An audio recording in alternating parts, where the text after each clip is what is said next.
ዳጣ የሰማችውን ማመን አቃታት። አቶ ደረጀን አሳልፋስ መስጠቷ ኤቢን ስትሰማ በጣም ተናደደች። ስሜቷን ራሱ መቆጣጠር አቃታት።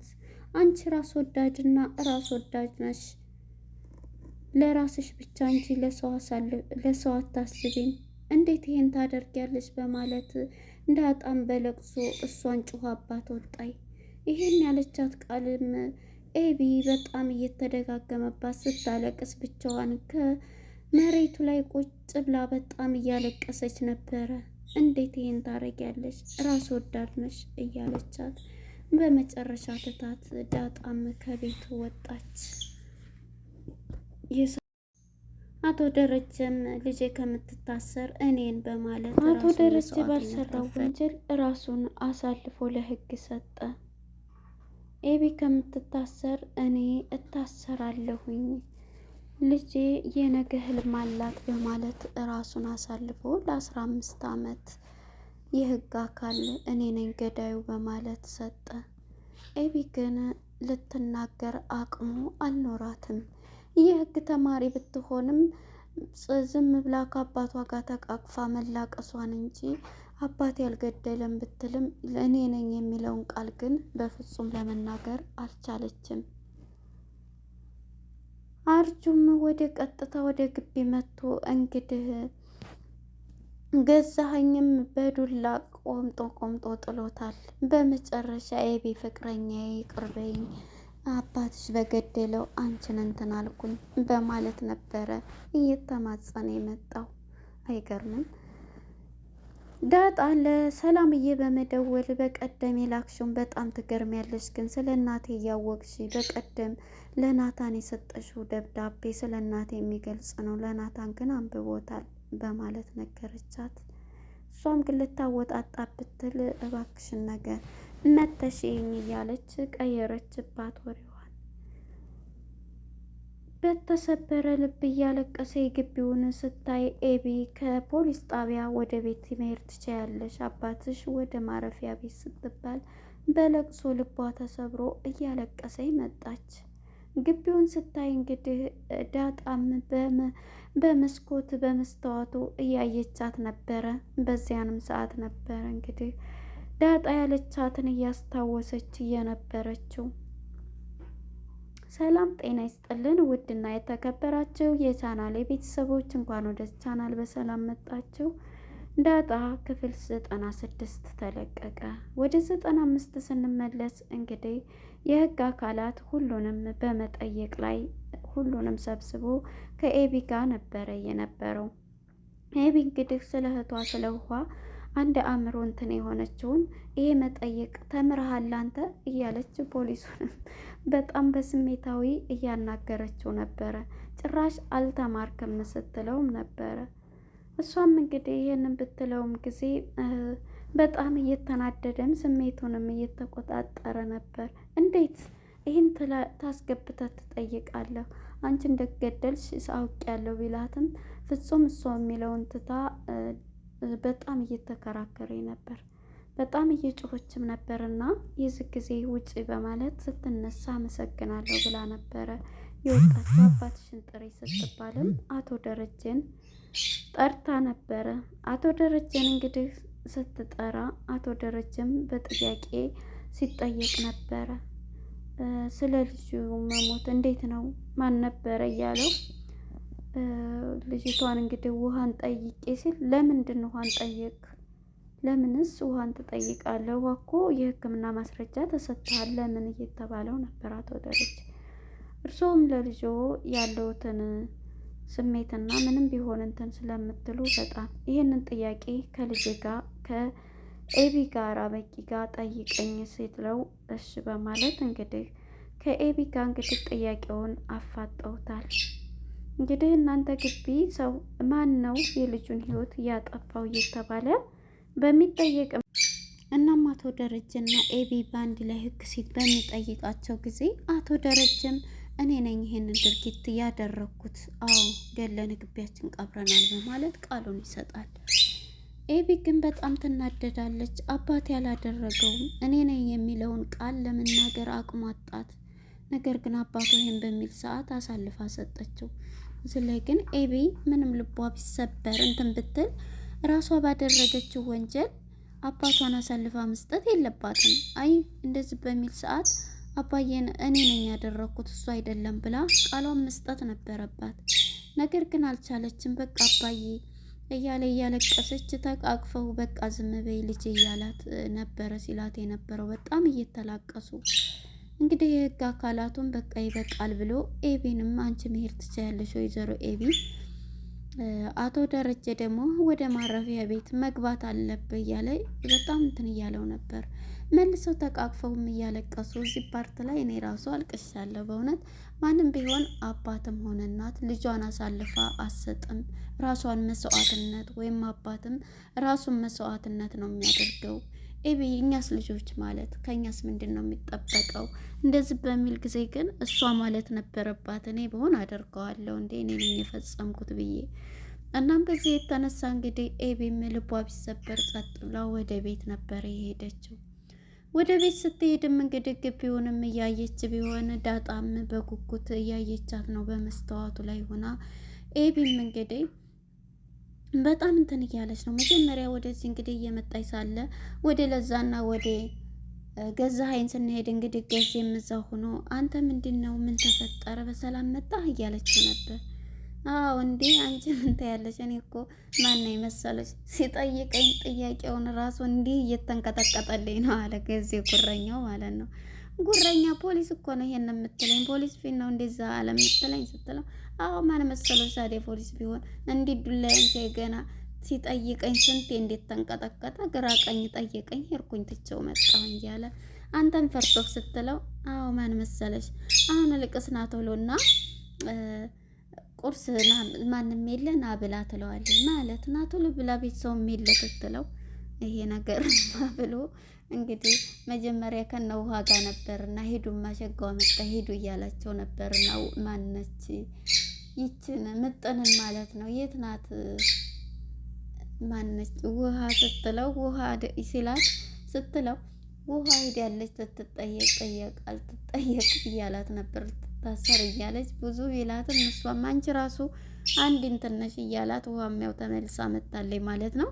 በመጨረሻ እንግዲህ ዳጣ ለዛና ገዛኸኝ ማለት ነው ይሄንን እየተባባሉ እንግዲህ ና ቶሎ አለችኝ ይሄማ ነገር ልጅስ ቢገኝ ልሂድ እያለ ራሱን እንትን ሲል ነበር ወደዛው ማለት ነው። እንግዲህ ወደ ናታንና ወደ ወይዘሮ ማርት ስንመጣ እንግዲህ ከፖሊስ ጣቢያ እየመጡ ነውና ቃላቸውን ሰጡ እነሱ። በመጨረሻ እንግዲህ ናታንና እንትና ሲመጡ ሁሉንም ነገር አባዬ ግን ስታይ እኮ ልቧ ተሰብሯል አሁን ላይ። ታዲያ ይሄ ስንት ጊዜ መከራት ተወቀረ፣ ይሄ እንዳይሆን ነበረ ከመጀመሪያውም የአባቷን ምክር ያልተቀበለች እያለች ነበረ ወይዘሮ ማርቲ ማለት ነው።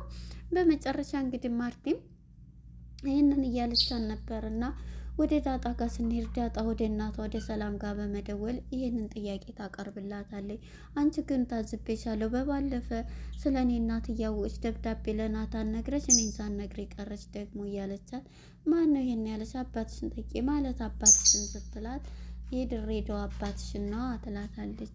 እና ስለ ሁሉም ነገር ስትጠየቅ አባዬ ምን እያለች ስታወራ ድንግጥ ትልባትና አባዬ እኮ አልሽ እያለቻት ነበር። ታዲያ ሳሁን በቃቸው ብላ ደንግጣ ትዘጋባታለች ዳጣም ማለት ነው። እንግዲህ ወደ ኤቢ ጋር ስንመጣ ኤቢ በእውነት ለመናገር አሁን አዝናለች፣ ግን ብታዝንም አባቷን አሳልፋ ሰጥተዋለች።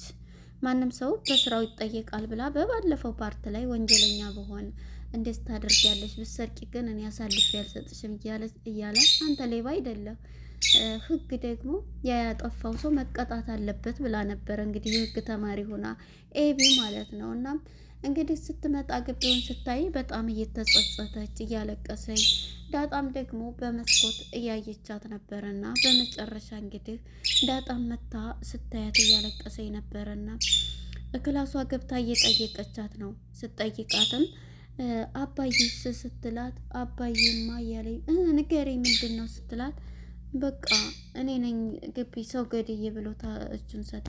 እንዴት አይነት ራስ ወዳጅ ነሽ?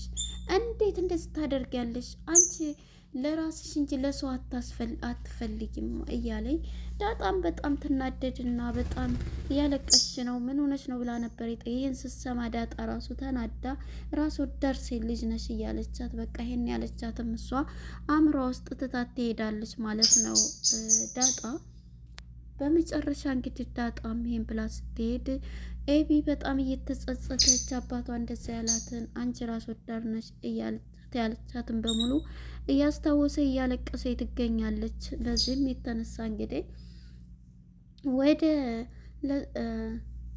ገዜ ጋር ስንመጣ እንግዲህ አርጁ ማለት ነው ወደ ቤት ግቢ ገብቷል። ናገባ ይለውና እያወራው ነበረ እንግዲህ ተረቱን እየነገረው ሳለ የገደለው እኔ እኮ እሷ የገደለኝ መስዬ ፍቅሬን እያለ እየቀባጠረ ነበር። እሱ ደግሞ የሆነ ሰውየው በሬ ሞቶበት እያለ ይነግረዋል። እኔ አይገባኝም ወሬክስ ይለዋል። ባይገባህም ታዳምጣለህ ይለዋል። እሺ ታዲያ ምንድን እያለ ሰዎቹ ጎረቤቶቹ ሲያለቅሱ ገበያ ሄደው ሲመጡ ልጃቸው ሞቶ ነው። እሱ ግን ስለ በሬዎቹ መስሎት እንትን ይላል እያለው ሲነግረው ጭራሽ የምታወራው አይገባኝም እያለ እኔ ከማወራህ ጋራ ከዚህ ጋር ምን አገናኘው እያለ ሁሉም የሚያወሩት ያንተ ወሬ አይገባንም ነው የሚሉት ገዜን ማለት ነው። እናም የአዲስ አበባ ሰው እንዲያው ዝም ብላችሁ ነው በቃ ዝም ብላችሁ እንትን ብሏቸው የምትሄዱት ብሎ እሱም ሊሄድ ሲል እንግዲህ አንድ ያቀምሰዋል። ሲያቀምሰው እንግዲህ ወይኔ ወይኔ ጉዲ እያለ በጣም ቁጭ ብድግ እያለ ነበር። ሊደግመው ሲል እባክህ በእናትህ በፈጣሪ በእግዚአብሔር እያለ ከግቢ ሊወጣ ችሏል ማለት ነው አርጁ ማለት ነው። እንግዲህ ወደ እነ ኤቢ ጋር ስንመጣ ወይዘሮ ማርቲም ሁላቸውም እንግዲህ እንትን እያሉ ነው እና ማርቲም እንግዲህ ግቢ ገብታለች። አቶ ደረጀ ከፖሊሱ ጋራ ሁሉን ጨርሶ ይሄንን እየተናደዱም እያለ ከፖሊሱ ጋራ እያለቀሰች ነው። ዳጣም በጣም ትንብላለች። ኤቢም እንግዲህ አንቺን አእምሮ ይዘሻየሽ አባትሽ ምንም ቢሆን ራሱን አባዬ እኮ እንትን አለ እያለቻ ነው። አየሽ እኔ እኮ አባዬ የሚወደኝ እንዴት አይወደኝም ነበር። የአባትሽ አንቺን ለመቅጣት አንቺ እንድትመለሽ ነው የሚገርፍሽ የሚቆጣሽ ብዙ ነገር የሚያደርግልሽ። አየሽ አባትሽ በጣም ነው የሚወድሽ። ራሱን አንቺ ያጠፋሽውን ጥፋት አሳልፎ ሰጠ።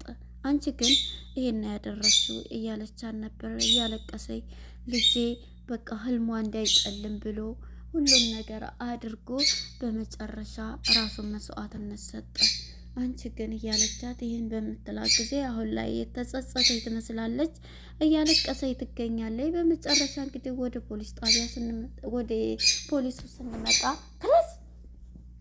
ፖሊሱ ስንመጣ እንግዲህ ፖሊሱ በር ከፈቱ ብሎ አቶ ደረጀን አስሮት ይዞት እየመጣ ነበርና እንግዲህ ገዜን ከፍቶ የቤቱን ሰዎች እየጠራ ነው። ምክንያቱም የተቀበረበትን አስክሬኑን ለማየት ነውና አቶ ደረጀ ማነው ገዛኸኝ የሚያውቀው ነገር የለም። በጣም እየተደናገጠ ነውና ሄዶ እናትዬን እነ ወይዘሮ ማርቲን ሲጠራቸው ሁላቸውም ተሰብስበው የቤቱ ሰው ይመጣል። ማንም ግን ይሄንን ነገር ውሃ እንዳሰማ ብለው ነበር። ውሃም ስመጣ እንግዲህ አባቷን ፖሊስ እጁን ወደ ኋላ አስሮት ነውና ልቀቅ አባቴን በማለት የኔ ቆንጆ። ስለዚህ በአባቷ እንግዲህ ልትማታ ድንጋይ ልታነሳ ስትፈልግ አባቴን ልቀቅ አስረኸዋል ቢታሰር እኮ ምንም አይሆን ሲላት ያማዋል ልጁን አባቴን ልቀቅ ብላ እንግዲህ ድንጋይ ፍለጋ ስትሄድ ይኸውሽ ለቀዋለሁ ብሎ እጁን ለቆ እንግዲህ ሁሉም ተሰብስበዋል ማለት ነው። ናሳዬ የተቀበረበትን ቦታ አስክሬኑ የተቀበረበትን እያለው ነው ፖሊስ። በመጨረሻ እንግዲህ ኤቢም አባቴ ምንም አላደረገ አባቴ ምንም አልገደለም እያለች እናሺ ማን ነው ገዳዩ ማን ገደለ እያለ ፖሊሱ እየጠየቃን ነበር። እሷም እንግዲህ በመጨረሻ አባቴ እሱን እኔ ነኝ የገደልኩት ለእኔ ብሎ ነው ብላ ትናገራለች ብዬ አስባለሁ። አሁን የታረመች ትመስላለች፣ ግን ልጁን ሳስበው በህይወት ያለ ይመስለኛል። ምክንያቱም አቶ ደረጀ ይሄን ያደረገው ልጁን ለማስተማር የሄደበት ርቀት ይመስለኛል። እንግዲህ አቶ ደረጀን በዛ አይነት መቃብር ቦታውን ላሳየ እዛ ነው እያለ አባት ያልገደለም ብላ ኤቢም እየተናገረ ማን ነው እሺ ብለው ሁሉም ፈጠው ነበረ። እንግዲህ እኔ ነኝ ብላ የምትናገር ይመስለኛል ስጠብቅ። ለነበረን ቆይታ እናመሰግናለን። እውነት ለመናገር ይሄ ድራማ በጣም ትልቅ አስተማሪ፣ ቤተሰብ ለልጁ የሚያደርገው መስዋዕትነት ቤተሰብ ልጆቻቸው እንኳን አጥፍተው ራሳቸውን መስዋዕትነት ያየንበት ነው። አባት ለልጆቹ የሚያደርግበት ብዙ የተማርንበት ፓርት ነው። የምር የሚያስለቅስም ነው። ደሬና ኤቢ እያደረጉት አሁን እዛ ቃለጥ ሲጠየቅ እኔ ነኝ ያለበት ኤቢ ስታለቅስ የነበረበት በጣም ነው ፓርቱ የሚያስተምረው እና ይህን ይመስል ነበር የዳጣ ድራማ። በጣም አስተማሪና በጣም አጓጊ የሆነ ለተመልካችም ጥሩ እይታ ያለበት ነው ብዬ አስባለሁ። ተመልከቱት፣ ብዙ ትምህርት ትወስዱበታላችሁ።